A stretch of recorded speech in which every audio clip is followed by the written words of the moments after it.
Monsoon का समय आ चुका है। कई लोग इसका खूब आनंद उठा रहे हैं, पर मेरी नजर भारत की चरमराती सड़क व्यवस्था पर ज्यादा जा रही है। इस कुव्यवस्था को इस बार की बारिश ने, इस बार की बाढ़ ने और मॉनसून ने खूब हाईलाइट किया है कि आखिर देश के कोने कोने के हिस्से में सड़क की हालत कितनी दयनीय हो चुकी है। टॉप टियर के शहर की सड़क ने जब अपनी जान तोड़ी तो टूटी सड़क ने अलग अलग हिस्से को पर्दाफाश किया है। फिर लगा सिर्फ मॉनसून को ही क्यों जिम्मेवार ठहराया जाए। अब जिसने बनाया है उससे पूछ लें, या फिर जिसने कंस्ट्रक्शन की थी उनसे पूछ लें, पर इनसे पूछने का कोई मतलब नहीं बनता, क्योंकि सभी का एक ही जवाब होगा कि मॉनसून की वजह से, आपदा की वजह से सड़क टूट गई। इस बारिश के मौसम में कई बड़े बड़े शहर स्विमिंग पूल बन गए। गांव की बात आप हटा दें, जनता को अब तैरना तो आता है नहीं, लेकिन किसी तरह वो नाव के सहारे तैर लेते हैं। अब कुछ भौगोलिक कारण है, बाढ़, भारी बारिश जिससे प्रत्यक्ष रूप से बच पाना मुश्किल है। कई बार बाढ़ पूरे गांव और शहर को अपने में समाहित कर लेता है। लेकिन ऐसे शहर भी हैं जहां म्यूनिसिपैलिटी बाढ़ को आपदा बनाकर सड़क की हालत को हर बार दरकिनार कर देते हैं। इसका जिम्मेवार कौन है? पहाड़ फटते हो तो तबाही होती है, और शहर में तबाही नगर निगम के कारण होती है। शहरों का विकास ठीक से हो और हर जगह पानी निकालने का रास्ता हो, पानी रुकेगा, तबाही तो होगी। नाले नाली सीवर लाइन सही काम नहीं करते, शहर के लोग भी लापरवाह हैं, क्योंकि इधर उधर कूड़ा फेंक देते हैं, फिर खुद को कहते हैं कि भाई हमने तो सिविक सेंस में पीएचडी कर ली है, जिससे पानी निकलने का रास्ता बंद हो जाता है। अब आपको हम थोड़ा अंदर की बातें बताएंगे कि आखिर सड़कों पर पानी क्यों जमा हो जाता है। बाढ़ के दौरान सड़कों पर पानी जमा होने का मुख्य कारण यह है कि बारिश का पानी निकलने की व्यवस्था यानी ड्रेनेज सिस्टम ठीक से काम नहीं करती। जब भारी बारिश होती है तो सड़कों पर जमा होने वाला पानी नालियों और नालों से होकर नहीं निकल पाता, जिससे वह सड़कों पर ही जमा हो जाता है। अब शहरों में अक्सर नालियों और नालों का निर्माण ठीक से नहीं होता है, या फिर वे कचरा और गंदगी से भर जाते हैं, जिससे पानी का बहाव रुक जाता है। शहरों में कंक्रीट के निर्माण के कारण जमीन पानी को सोख नहीं पाती है, जिससे पानी सड़कों पर जमा हो जाता है। अब कई बार जल निकासी योजनाएं सही तरीके से नहीं बनाई जाती है, जिससे बारिश का पानी सड़कों पर जमा हो जाता है। अब ये सारे कारण मैंने आपको बताया कि शहरों में सड़क की देखरेख यानी म्यूनिसिपल कॉरपोरेशन या शहरी विकास विभाग, अर्बन डेवलपमेंट डिपार्टमेंट द्वारा की जाती है। अब सवाल ये उठता है कि जब हमने विकिपीडिया से पूछा कि आखिर पानी हर कोने में क्यों जमा हो जाता, बेंगलोर, मुंबई, पुणे, ये सब टॉप टियर की सिटी है, यहाँ पर ऐसा क्यों हो रहा है, तो आपने देखा जवाब में जितनी सारी कमियां बताई गई है वो सीधा और सीधा म्यूनिसिपैलिटी पे सवाल खड़ा करती है। पर विकास के नाम पर चमचमाती रोड को ये म्यूनिसिपैलिटी वाले बना तो लेते हैं, उस समय खूब वाहवाही लूटते हैं, अरे यार टियर 1 की सड़क तो देखो शीशे की तरह चमक रही है। लेकिन यही चमचमाती सड़क जब बारिश की चपेट में आती है तो नगर निगम का ढांचा पता चलता है कि आखिर कितनी मेहनत की गई थी इस शीशे की सड़क में।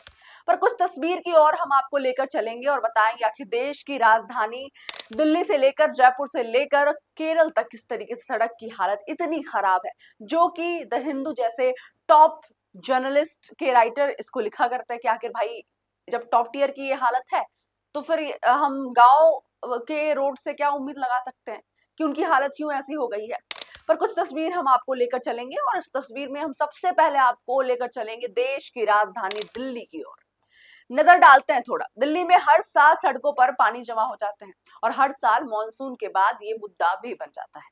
पानी के जमाव से ट्रैफिक की हालत बदतर हो जाती है, लेकिन मॉनसून के बाद ये जो मुद्दा है कि आखिर दिल्ली में पानी का जमावड़ा क्यों हो गया, वो भी चला जाता है। दूसरी तस्वीर आपको हम लेकर चल रहे हैं जयपुर की ओर। ये तस्वीर पिंक सिटी जयपुर की है। आप देख सकते हैं किस तरह से सड़क टूटी नजर आ रही है। तीसरी उत्तर प्रदेश के मोहनपुर सड़क की है। आप देख सकते हैं इसकी हालात कितनी बदतर है, ये 1 महीने पहले ही बनी थी, बारिश में इसकी हालत और भी बदतर हो चुकी है। चौथी तस्वीर आपके स्क्रीन पर साफ साफ दिखाई दे रहा होगा कि वाराणसी में लोग हर साल महादेव के दर्शन के लिए जाते हैं, और ये रास्ता गोदोलिया की है। लेकिन देखकर ऐसा लग रहा है कि श्रद्धालु अगर इस रास्ते से पहुंचेंगे तो यकीनन वो मंदिर का तो पता नहीं कहीं और पहुंच जाएंगे। अब यहाँ कौन जिम्मेदार है? क्या सरकार को नहीं पता कि हर साल ये 4 धाम यात्रा होती है, लोग शिव जी के दर्शन के लिए जाते हैं, अभी और सावन का महीना है।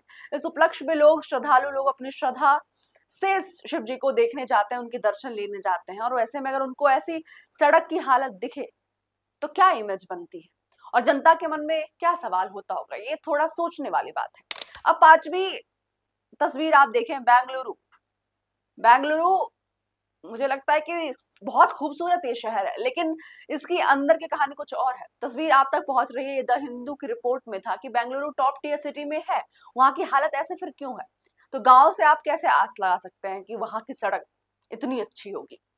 छठा तस्वीर आपके स्क्रीन पर दिखाई दे रही होगी, किस तरीके से पंजाब के लुधियाना में ये जो सड़क आपको दिख रही है, ये एक केव बन गई है, मतलब पहाड़ की गुफा की तरह आपको दिखाई दे रही होगी। और इसकी लेवलिंग और ठीक से कंप्लीशन ना होने की वजह से जैसे ही बारिश आई, अब ये धंसती जा रही है। अब उत्तराखंड की ओर चलते हैं। देवभूमि माना जाता है, पर हर साल मॉनसून में इसकी हालत काफी खराब हो जाती है। ये ऐसा इसलिए क्योंकि बारिश की वजह से कई बार पहाड़ों का टूटना, बादल का फटना कई शहरों को अपने अंदर समा लेती है। उत्तराखंड में हर साल लैंडस्लाइड होते हैं। हर साल एक ऐसी तस्वीर हमारे पास आती है, हम देखते हैं कि हमारी रूह कांप उठती है, भयावह स्थिति देखने को मिलता है। ऐसे में इस साल भी देखने को मिला। लेकिन जब कंगना रनौत इसका जायजा लेने निकली तो उनका बयान आप भी सुने। चेहरे पर हंसी, और इस हंसी को देखकर ऐसा लगता है कि मानो कि पत्रकार ने सवाल नहीं कोई जोक मारा हो।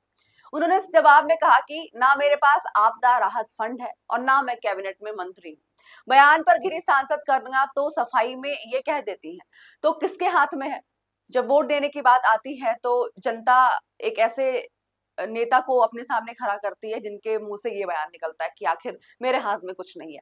अब तक उत्तराखंड में 30 लोगों की मौत हो चुकी है इस बाढ़ की चपेट में। सड़क की तो बात ही ना करें, बहुत सारे ऐसे जो पहाड़ हैं वो नीचे जमीन पर गिर चुके हैं, हालत बिल्कुल खराब हो चुकी है। ऐसे में भारत के हर कोने में यही हालात है, पर मेरा उद्देश्य यही है कि इसे अनदेखा ना करें, सवाल उठाएं, कंप्लेन करें, क्योंकि ये मॉनसून हर साल आएगा और हर साल सिस्टम इसे अनदेखा करेगी। अपने आसपास जनता को जागृत करिए, पानी की निकासी सही होने चाहिए, नगर निगम कर्मचारियों के भरोसे नहीं बैठना चाहिए। शहर की सफाई रखेंगे, बाहर से आने वाला आपकी तारीफ करेगा और आपकी जिंदगी भी व्यवस्थित रहेगी।